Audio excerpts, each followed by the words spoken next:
नमस्कार। इस चैनल के द्वारा भारतीय भूगोल की पूर्वावलोकन सीरीज को कंप्लीट कराया जा रहा है।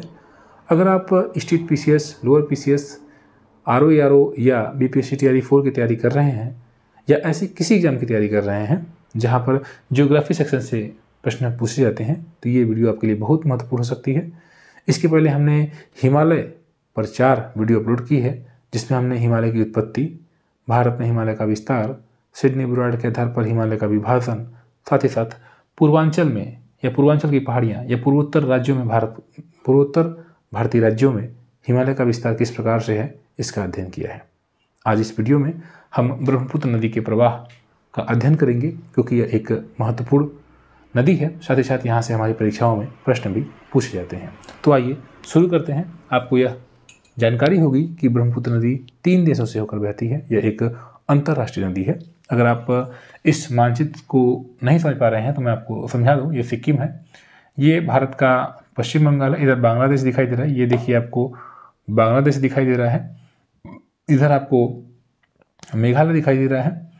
साथ ही साथ ये भूटान दिखाई दे रहा है, ये अरुणाचल प्रदेश है, ये असम है, यहाँ तक अरुणाचल प्रदेश आपको दिखाई दे रहा है। यहाँ पर त्रिपुरा है, ये मिजोरम है, ये मणिपुर है, ये नागालैंड है, और बीच में तो आप असम देख रहे हैं। तो ये मैंने आपको बताया कि मैंने बनाया क्या है। आइए हम शुरुआत करते हैं ब्रह्मपुत्र की। यहाँ पूरा का पूरा जो हिमालयी क्षेत्र है, यहाँ पर इतने अधिक ग्लेशियर्स पाए जाते हैं, इतनी अधिक ऊंचाई है कि जो जल है वह बर्फ़ की अवस्था में रहता है। यहाँ ग्लेशियर्स से बड़ी मात्रा में जल प्राप्त होता है नदियों को, और नदियाँ भी बहुत निकलती हैं। जैसे इस क्षेत्र से, यानी कि मानसरोवर झील के आसपास से 3 नदियाँ निकलती हैं प्रमुख रूप से, जिनका अध्ययन हम करते हैं। इसके अलावा अनगिनत नदियाँ हैं, लेकिन हमारे लिए जो जाननी है, एक तो सतलज है, राकस ताल से निकलती है, एक सिंधु है, और ये एक ब्रह्मपुत्र है जो कि सांगपो के नाम से जानी जाती है। यह इसी कैलाश के मानसरोवर के पास से चेमायुंगडुंग ग्लेशियर से निकलती है। ग्लेशियर क्या है आप जान चुके हैं। चेमायुंगडुंग ग्लेशियर से निकलती हुई पूरब की ओर यह नदी बहती है, और तिब्बत में इसे सांगपो के नाम से जानते हैं।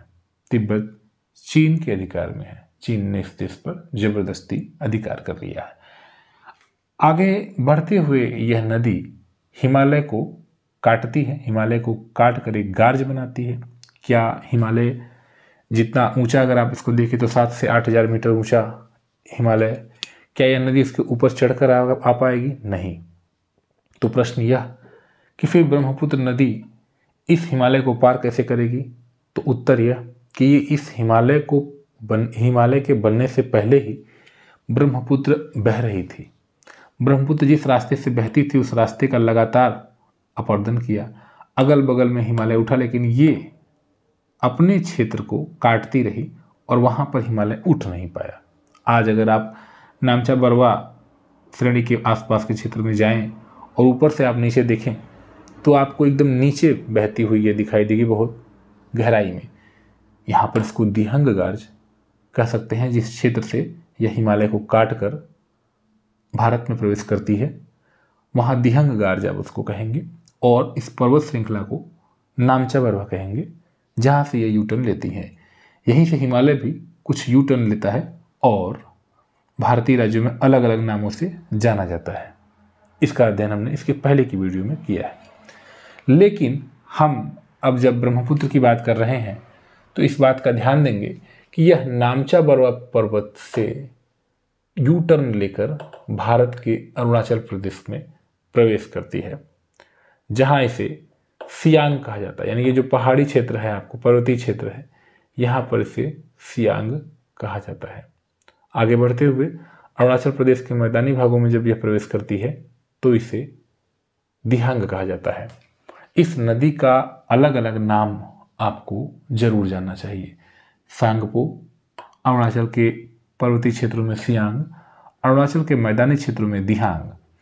और अब यह जब आगे बढ़ती है असम के आसपास क्षेत्र में, तो यहाँ 2 सहायक नदियाँ मिलती हैं, दिबांग और लोहित। लोहित नदी इसमें प्रत्यक्ष रूप से आकर मिलती है, और दिबांग लोहित में अपना जल गिराती है। और दिबांग नदी जो आपको दिखाई दी, दोनों ही नदियाँ अरुणाचल प्रदेश के आसपास से दिखाई दे रही हैं, आपको बहती हुई आ रही हैं। और ये दोनों ही नदियाँ, लोहित नदी जो आपको दिखाई दे रही है नीचे वाली, और ऊपर दिबांग है, ये आकर लोहित मिल रही है और लोहित फिर यहाँ पर मिल रही है। लोहित पर ही भूपेन हजारिका सेतु बना हुआ है। यहाँ पर भूपेन हजारिका सेतु है जो कि असम को, या नीचे का जो क्षेत्र असम को दिखाई दे रहा है, अरुणाचल प्रदेश से जोड़ता है।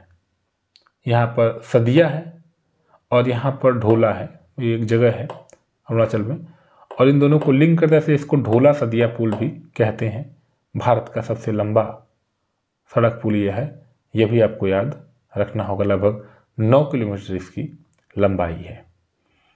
यहाँ पासीघाट है, इसी के उत्तर में है, थोड़ा सा यहाँ पर आप देख रहे हैं अरुणाचल में। यहाँ से ये नदी धीरे धीरे मैदानी भागों में प्रवेश करती है आगे सदिया से, और ये जब ये नदी मिल जाती है दिबांग और लोहित, तो इस नदी का बहाव और व्यापक हो जाता है और चौड़ी हो जाती है। आगे बढ़ती हुई ये जब जाती है तो इससे बूढ़ी दिहिंग मिलती है। बूढ़ी दिहिंग आपको ये दिखाई दे रही है जो नदी है, यह बूढ़ी दिहिंग। ये देखिए, अगर इस नदी इस प्रकार से जा रही है यानी कि दिशा में, तो नीचे वाली जो नदियाँ आपको है जैसे दिबांग, ये सभी आपको दाएं मिलेंगी, है ना, इसको आप दाएं कहेंगे। और जो उत्तर से मिल रही हैं ये बाएं, आप उत्तर और दक्षिण समझ सकते हैं। तो अभी आपने देखा कि दो नदियाँ दक्षिण से मिल रही हैं, दिबांग और लोहित, और फिर बूढ़ी दिहिंग है। आगे बढ़ती हुई यह नदी जाती है, और ये जो आपको बीच में एक क्षेत्र दिखाई दे रहा है, यह एक नदी द्वीप है, यानी इसके चारों ओर इस नदी का जल है और बीच में स्थल है, इसलिए इसको द्वीप कहेंगे। द्वीप स्थल का वह क्षेत्र होता है जो चारों ओर से जल से घिरा होता है।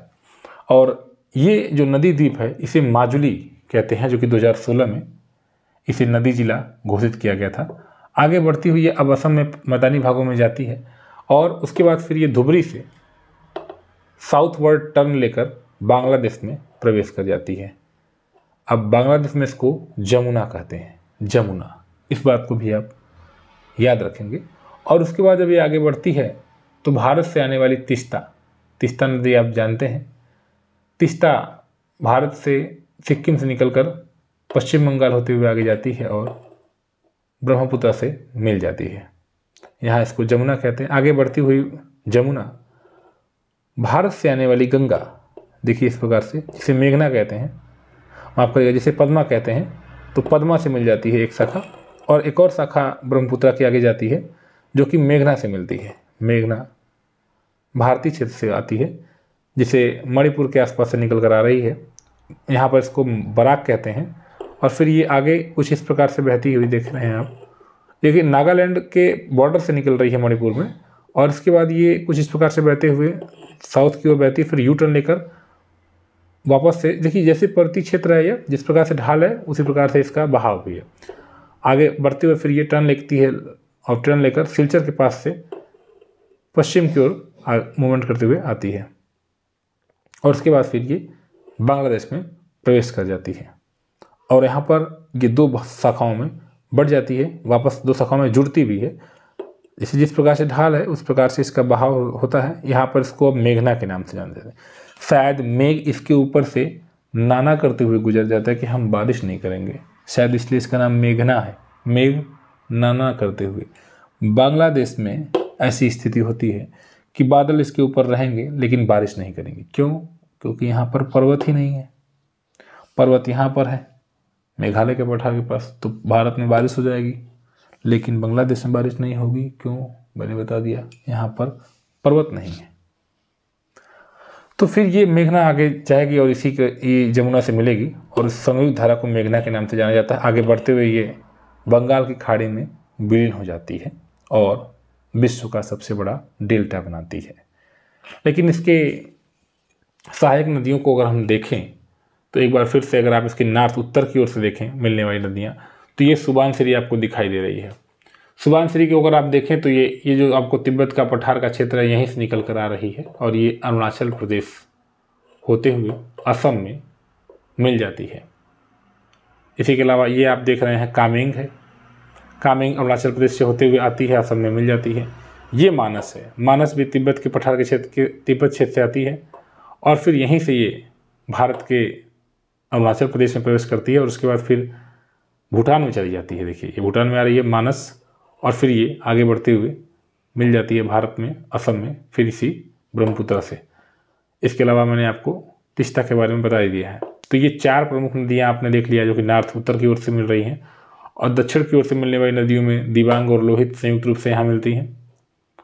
और लोहित तो मैंने आपको बताया कि ढोला सदिया पुल बना हुआ है, भूपेन हजारिका सेतु बना हुआ है। इसके बाद आगे बूढ़ी दिहिंग मिलती है। बूढ़ी दिहिंग के बाद इसको आप ध्यान देंगे, या लोहित को खूनी नदी भी कहते हैं। क्यों? क्योंकि यह जिस क्षेत्र से आती है, लाल मिट्टी का क्षेत्र है, वहाँ से इस नदी का रंग जो है पानी का लाल हो जाता है। इसके बाद आगे यहाँ हम बढ़ रहे हैं, यहाँ से नदी आ रही है आपकी धनसिरी, और आपने देखा कि नागालैंड के क्षेत्र से आ रही है धनसिरी, ये असम में आकर मिल जा रही है। और उसके बाद कोपली जो कि मेघालय से निकल कर आ रही है और मिल जा रही है ब्रह्मपुत्र में, तो ये भी इसकी एक सहायक नदी है। इस पूरे नदी का बहाव क्षेत्र अगर देखें तो लगभग 2900 किलोमीटर है, और भारतीय क्षेत्र में अगर इसके बहाव को देखें तो लगभग 900 किलोमीटर के आसपास, 916 किलोमीटर के आसपास इसका बहाव है। तो इस प्रकार से आपने ब्रह्मपुत्र नदी के बारे में अध्ययन कर लिया। उम्मीद है कि ये चीज़ें आपको समझ में आई होंगी। आप इस चैनल को सपोर्ट करें, वीडियो को शेयर करें। भारतीय भूगोल की पूर्वावलोकन सीरीज इस चैनल द्वारा जल्द ही कंप्लीट कराई जाएगी। धन्यवाद।